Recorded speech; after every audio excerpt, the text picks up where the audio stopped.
ಅಪ್ಪನು ಮಾಡಿದ ಚೌತಿಯ ಪ್ರತಿಮೆಗೆ ಆನೆಯ ಸೊಂಡಿಲ ಮೊಗವಿತ್ತು.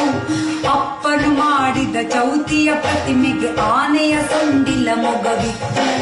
ಇಲಿಯನು ಏರಿದ ಯಾರಿದು, ಇಲಿಯನು ಏರಿದ ಯಾರಿದು ಎಂದೆನು ಈಶ್ವರ ಸುತನೆಂದನು ಅಪ್ಪ. ಇಲಿಯನು ಏರಿದ ಯಾರಿದು ಎಂದೆನು ಈಶ್ವರ ಸುತನೆಂದನು ಅಪ್ಪ. ನನ್ನಪ್ಪನು ಮಾಡಿದ ಚೌತಿಯ ಪ್ರತಿಮೆಗೆ ಆನೆಯ ಸೊಂಡಿಲ ಮೊಗವಿತ್ತು. ಉಮಾ ಕುಮಾರನ ಚೆಲು ಹಬ್ಬದ ದಿನ ಊಟಕ್ಕೆ ಬಂದರು ಅತಿಥಿಗಳು. ಉಮಾ ಕುಮಾರನ ಚೆಲು ಹಬ್ಬದ ದಿನ ಊಟಕ್ಕೆ ಬಂದರು ಅತಿಥಿಗಳು. ಎಲೆಯನ್ನಿರಿಸಿ ಅನ್ನವ ಬಡಿಸಲು, ಎಲೆಯನ್ನಿರಿಸಿ ಅನ್ನವ ಬಡಿಸಲು, ಎಲೆಯನ್ನಿರಿಸಿ ಅನ್ನವ ಬಡಿಸಲು ಏಕಾಗ್ರತೆಯಲ್ಲಿ ಜನರುಣಲು, ಏಕಾಗ್ರತೆಯಲ್ಲಿ ಜನರುಣಲು. 5 ಬಗೆಯ ಸಿಹಿ ಭಕ್ಷ್ಯಗಳಿದ್ದವು. ಆಹಾ, 5 ಬಗೆಯ ಸಿಹಿ ಭಕ್ಷ್ಯಗಳಿದ್ದವು. ಒಗ್ಗರಣೆಯ ಹುಳಿ ಮೊಸರಿತ್ತು. 5 ಬಗೆಯ ಸಿಹಿ ಭಕ್ಷ್ಯಗಳಿದ್ದವು. ಒಗ್ಗರಣೆಯ ಹುಳಿ ಮೊಸರಿತ್ತು. ಓಡುವ ತಿಳಿ ಪಾಯಸವನ್ನು ಮೆಲ್ಲುತ್ತ ಔತಣದೂಟವ ಹೊಗಳಿದರು. ಓಡುವ ತಿಳಿ ಪಾಯಸವನ್ನು ಮೆಲ್ಲುತ್ತ ಔತಣದೂಟವ ಹೊಗಳಿದರು.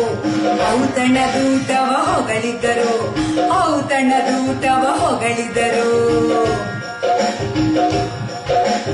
ಅಂದದ ಬಲು ಅಂದದ ಅಂದದ ಊಟದ ನಂತರ ಅಡಿಕೆಯ, ಅಂದದ ಊಟದ ನಂತರ ಅಡಿಕೆಯ ಆಹ ಎಂದರು ಜನ ಸವಿಯುತ್ತಲೇ. ಅಂದದ ಊಟದ ನಂತರ ಅಡಿಕೆಯ ಆಹ ಎಂದರು ಜನ ಸವಿಯುತ್ತಲೇ. ಆ ಐ ಈ ಓ ಎ ಐ ಓ ಓ ಔ ಅಂ ಅಹ.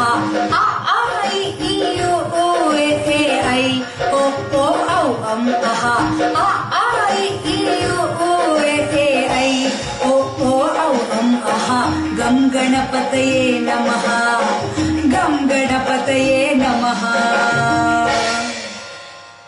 ಎಲ್ಲರಿಗೂ ಗಣೇಶ ಹಬ್ಬದ ಶುಭಾಶಯಗಳು. ಈ ಶುಭ ದಿನದಂದು ಮೈಲ್ಯಾಂಡ್ ಬುಕ್ ಡಿಜಿಟಲ್ ಆಪ್ನಲ್ಲಿ ನನ್ನ ಮಗಳು ಸುರಭಿ ಬರೆದ ಮೊಬೈಲ್ ಮೈಥಿಲಿ ಪುಸ್ತಕವು ಆಡಿಯೋ ಪುಸ್ತಕ ರೂಪದಲ್ಲಿ ಹೊರಬಂದಿದೆ.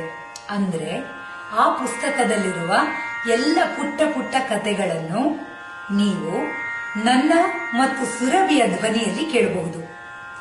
ನಿಮ್ಮ ಮನೆಯಲ್ಲಿರುವ ಎಲ್ಲ ಪುಟಾಣಿಗಳಿಗೆ ಈ ಕಥೆಗಳನ್ನು ಖಂಡಿತ ಕೇಳಿಸಿ, ಆನಂದಿಸಿ, ಪ್ರೋತ್ಸಾಹಿಸಿ. ನಮಸ್ಕಾರ.